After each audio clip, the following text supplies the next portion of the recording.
Thank you. Mrs Mary McAleese, please. Mrs McAleese is the Director of Legal Studies at Queen's University Belfast, a former professor, Reid Professor at Trinity College Dublin, and has been a student of the laws relating to abortion in many countries, including Ireland. First of all, Mrs McAleese, from what stance do you approach the pro-life amendment? From a strongly pro-life perspective. Were you involved in 1983? No, I was not involved directly in the amendment in 1983. In fact, during that time I was working as a part-time journalist for RTE, and so was covering it, and so precluded from direct involvement in the campaign, but I was a strong supporter.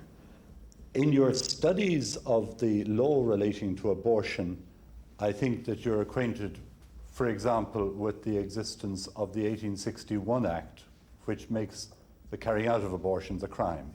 Correct. Well, it sets the penalties for unlawful miscarriage. That is correct. Is that still part of our law? It is still part of our law. Has it ever been changed? No, it has not been changed. Is it significant in the present context? I think it's very significant because the 1861 Act sets out the penalties for what it describes as unlawful miscarriage, and that entire law, in fact, apart from the 8th Amendment in 1983, encapsulates all that is known effectively in legal terms about the Irish law on abortion. It's contained in 100 words. When we talk about the 55 words in the Constitution, we might do well to remember that for 130 years our law has been encapsulated in 100 words in an 1861 statute. Now, from the earliest times, medical practitioners sought advice as to how they would work in practice that Act. And they sought advice from counsel. The British Medical Association, as it then was, sought advice from counsel, and were told that there was a category of lawful miscarriage which was possible and indeed necessary in the case where a woman's life was at risk from an existing illness or disorder, and there was no other way of avoiding her death save lawful miscarriage. And over a period of time in Ireland, there has arisen the medical jurisprudence, and it has arisen exclusively in the domain of doctors. There is no case law, we have no statute to help them out, where they have, over a period of time, refined that, and they have developed those categories of lawful miscarriage. And is this the category of procedure that Professor Bonner was talking about? Exactly as he has identified it. We have unfortunately come to term it quite inefficiently, in my view, as indirect abortion, to mark it off from direct abortion, which in Irish terms was never regarded as morally or legally justifiable. But that word indirect is a term of legal art, if you like, a term of medical art known to doctors. When we come as lawyers to use it, we discover that it only has about a 90% efficiency rate. It has a 10% inefficiency rate, if you like. Do you think that the concept of introducing indirect abortion as the only permissible type in the Constitution would be workable? I don't think it would, for this reason, that I think it would probably exclude procedures which up to now we've regarded as morally and legally justifiable, like, for example, ectopic pregnancy, abdominal pregnancy. We're talking here about highly rare situations, microscopic in terms of numbers. But I have no doubt in my own mind that if we were to use a word like indirect, or even the wording suggested by the pro-life campaign, which was side effect, unsought side effect, that we would effectively be excluding from lawful miscarriage instances which for years and indeed for 130 years, we have not had a problem with. What would happen in practice, do you think, if such a case came up here and a woman found she couldn't now have a particular Well, it would be straight into the High Court then, wouldn't it? I would have thought, in order to vindicate her right to life. Yes. I take it you agree with the earlier witnesses about excluding the suicide exception. Yes, I have no, and that's my big problem with the X case. The X case exploded this category of lawful miscarriage into areas that we had always deemed immoral and untenable legally. Are you saying that's the most important thing about the X case? I think that once you get rid of that part of the X case, we bring Irish law back to the situation we have always known and recognised it to be. Does the 12th Amendment, apart from the suicide exception, alter the law as it was after the Supreme Court decision? Not in my view. I believe it is quite capable of carrying us back to the law as we all thought it was prior to the 8th Amendment and indeed after the 8th Amendment until the shock and surprise of the X judgment. It introduces the words illness and disorder that you've mentioned. That is quite correct. That's a very important, I mean, it sets out a very important set of criteria. A doctor who would terminate the life of an unborn, and we have to accept that in the past these terminations have happened and have happened quite lawfully, that he has got to be, or she has got to be sure that there is an existing illness or disorder. It is life-threatening. That expression was not used by the Supreme Court, incidentally, illness or disorder. Yes, illness or disorder is a very, very important wording, because if you remember, people have talked loosely about the Bourne case in England, which was the one, if you like, that exploded abortion law in England. Our proposal is quite different from Bourne. In the Bourne case, there was no insistence by the court that there had to be an existing illness or disorder. Bourne was a case in 1939. Yes, which, if you like, where a doctor was prosecuted in the possibilities for English abortion law. That is correct. And so my view is that we have a very tight set of criteria here, and that a doctor would also have to be certain, if he was to end a pregnancy, that A, it was unavoidable, and B, that there was no way in which he could practically vindicate the right to life of the unborn, which is also guaranteed by the remaining part of the 8th Amendment. Now, you know that many of your former colleagues or friends and associates, existing friends and associates, take the view that this is in some way liberalising abortion. Do you agree with that? I don't, and I am deeply distressed to find myself in conflict with them. What I will say is this, that I see the X case, which is the existing and current law of this country, as permitting very, very liberal abortion. And I see a no vote as allowing the X case to remain on the books. Mr. Cooney. Mrs McAleese, as a lawyer, you're quite familiar, I'm sure, with the terms of our Constitution. Yes, I hope so. Yeah. And the Constitution provides the democratic framework about which our society is built, isn't that correct? Correct. But it also contains a number of very specific rights which are guaranteed to each Irish citizen, isn't that correct? That's correct. I mean, there is the right to one's good name, the right to own property, the right to express an opinion, the right to form associations, isn't that correct? That's correct.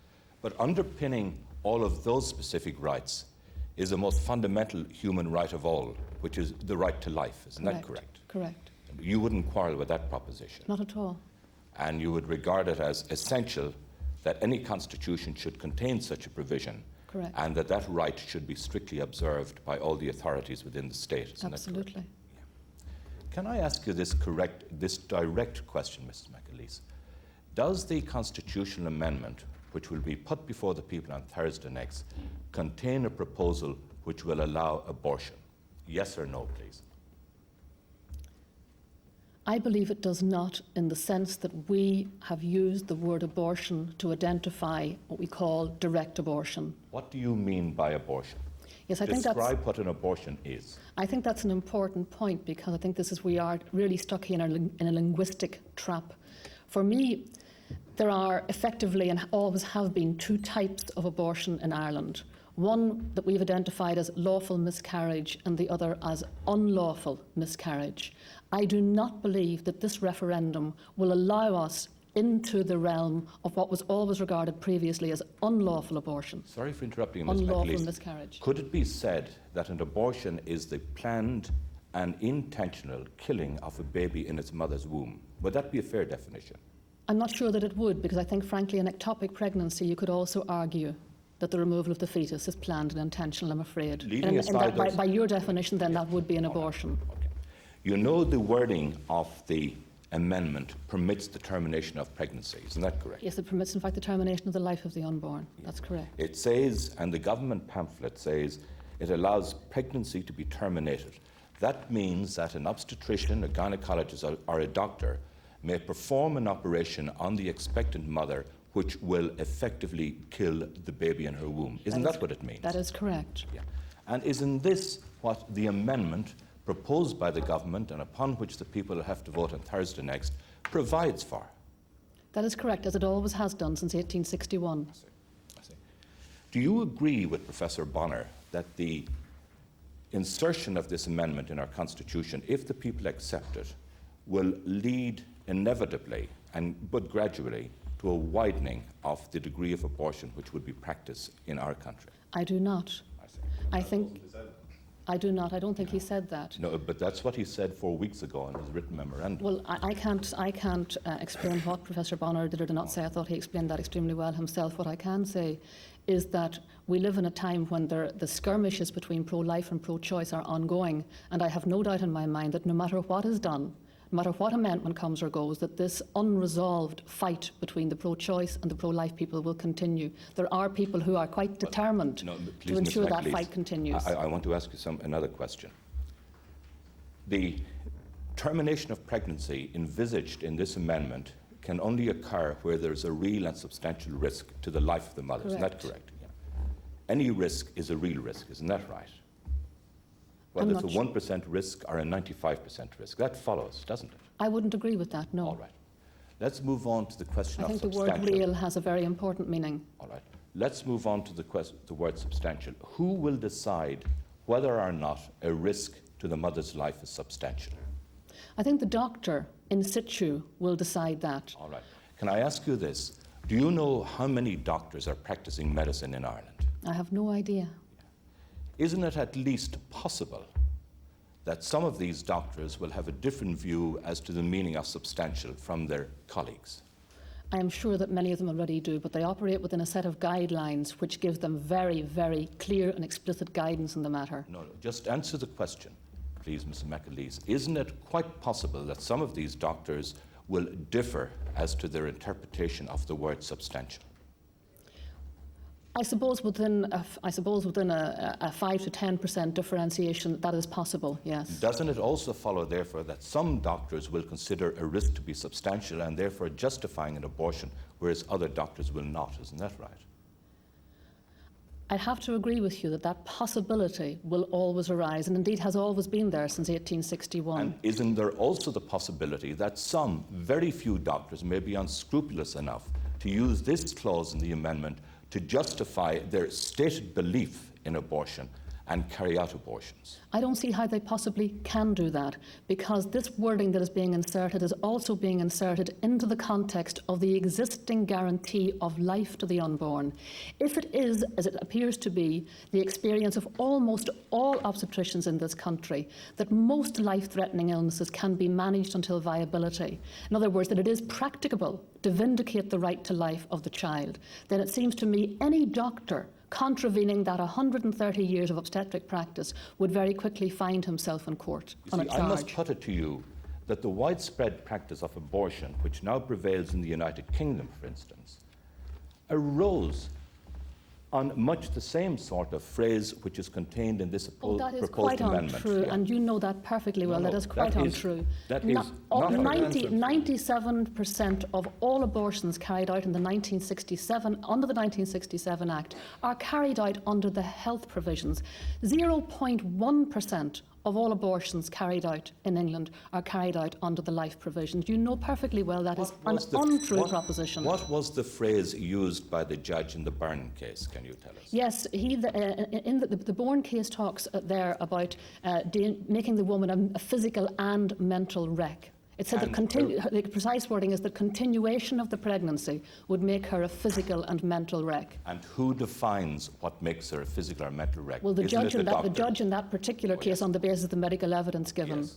And I put it to you that doctors will have different degrees of opinion and definitions on the words real and substantial. Bourne is irrelevant to this case. Let me finish, please, Ms McAleese.